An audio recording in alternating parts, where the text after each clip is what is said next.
Guys, welcome back to my channel. This is Archana here, and today in this video I'm going to create small embellishments using this scrap.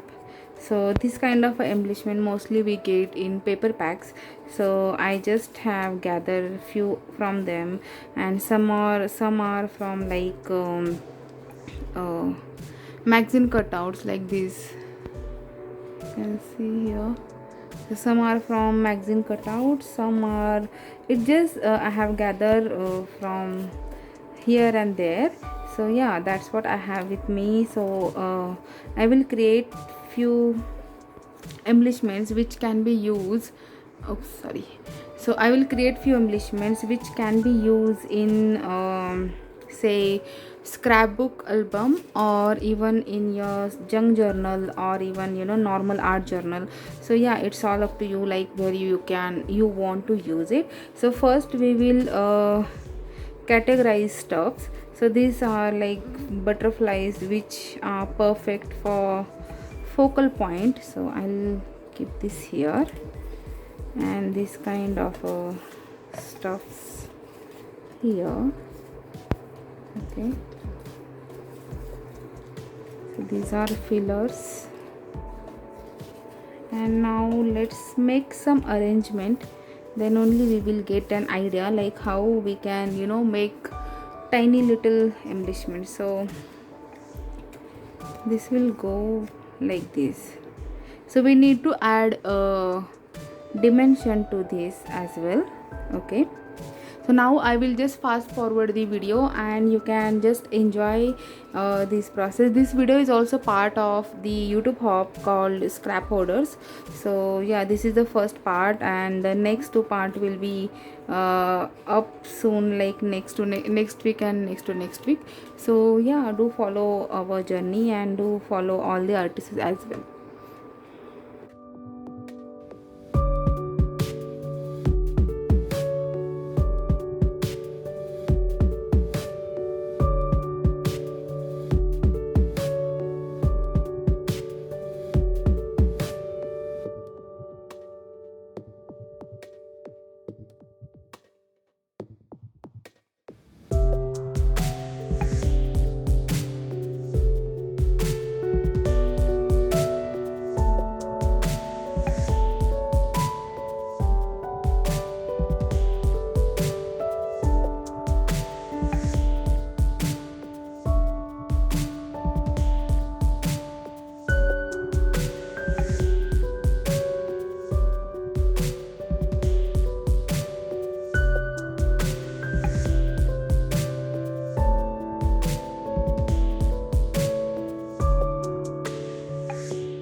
So now I am happy with my composition, and now I will just add the layers, whatever composition we have done here, we will just make a beautiful embellishment out of this.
So this is what I have made using these scraps. So I hope you guys have enjoyed this video. If you enjoyed this, then do let me know in the comment section. Also don't forget to subscribe to my channel. I will be back with another project soon. Till then, bye bye, take care and happy creating. Bye.